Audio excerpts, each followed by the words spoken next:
Hi guys, ZCrazyG here, and well, here we are again. More news about Crash Team Racing Nitro Fueled. We're now just under a month away from release, and I expect Beanox will have quite a bit to show us in the coming month. But let's focus on the now, because PlayStation Access just yesterday released a video in which they are joined by Nitro Fueled's director Thomas Wilson, and they are playing and showcasing the adventure mode, showing us gameplay of the hub worlds, a boss race, and even the opening cinematic for the game, as well as discussing a few details on how the adventure mode differs from its original counterpart. And I just want to dissect this all and talk about it, so let's start with the opening cutscene in which Nitrous Oxide comes to Earth and challenges the racers to a race for the fate of the planet. It stays very faithful to the original, but with just a lot more extra detail here and there, and it's also a nice touch that they show the characters actually reacting to the fact that he has arrived here. We then get the roll call of all the characters just like in the original, and I love these, and I think it really shows us the great extent of personality and charm that these characters can convey in the modern graphics. Like Tiny's one, that's just really cool and nice. Also Tiny Arena is looking fucking fantastic, might I add. Oh, and this bit when they recreate Polar reading the book upside down, it's charming as all hell, and it's great to see Penta Penguin here finally. Just a great update of the intro all around. And then we transition into our first look at the first hub world, Insanity Beach. And I just love the more cinematic way of Aku Aku introducing you to the adventure mode, and it's great to hear Greg Eagles voicing him again, and he's doing a fantastic job.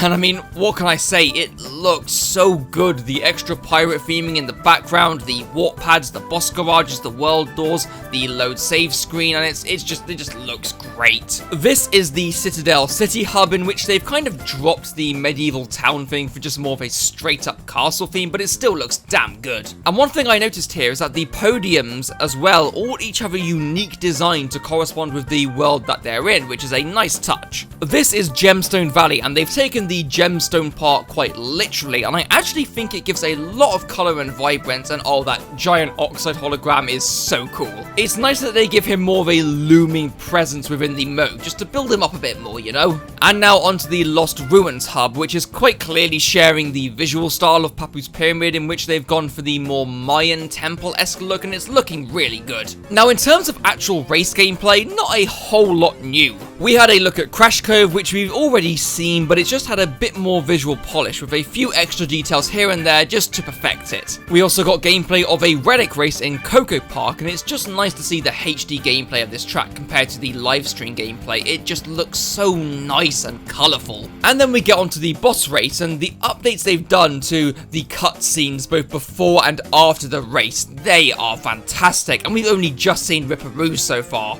These particular cutscenes just ooze charm and character, and I think that's a big takeaway from this whole video actually. Just how well this remake is really showcasing the character and personality of the Crash characters, which may not have necessarily been possible with the PS1 graphics. In terms of the boss race itself, it all seems really good, and I might be wrong here, but it seems like the boss AI is just a bit more aggressive this time around, which I think is certainly a welcome tweak if you ask me. Now let's get on to how this adventure mode may differ to what we know from the original. So of course we have the two different modes, and it seems the main difference between the classic mode and the Nitro Fueled mode seems to be the element of customization throughout. In classic mode, you just stick with the character you pick at the beginning with the standard cart throughout, so just as it was in the original. In the Nitro Fueled mode, you can customize your cart and change your character and skin as you wish. So it doesn't look like the Nitro Kart tracks will be in the adventure mode like I thought they would. I guess they're trying to keep that a bit more separate. One big change though in how characters are unlocked is that the 5 boss characters, so that's Ripperoo, Papu Papu, Komodo Joe, Pinstripe, and Nitrous Oxide, will all be unlocked when you beat them in the adventure mode. Now in the original CTR, the 4 boss characters were unlocked at quite a late stage in the game, with each one being unlocked with the completion of a gem cup, and of course Oxide wasn't unlockable in the original.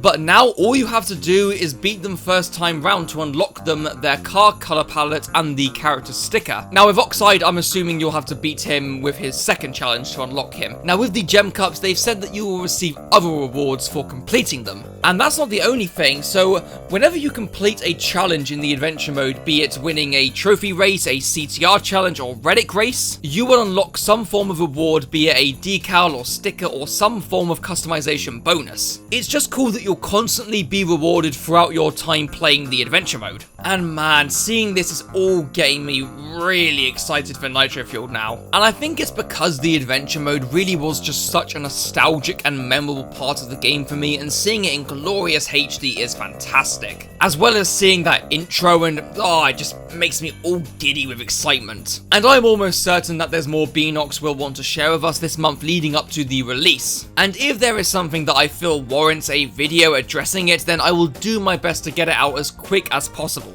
As well as that, I also have 2 other Crash racing videos, let's say, in the pipeline for the next couple of weeks. And just like last year, I'll be doing my stupid rundown of E3, since that's just round the corner, and I'm sure we'll also see some stuff about Nitro Fuel during the E3 week as well. And just one last thing before we go, man, you guys are nuts. Thank you so much for over 200 subs. Again, it may not seem like much for most, but for me, it's just amazing, and thank you so much for the support on the last video. It was incredible, so just thank you so much, guys. It really means the world to me. It really does. So with that, I'll leave it there, and thank you so much for watching. Feel free to like and subscribe if you feel like it, and I'll see you in the next video. Take care.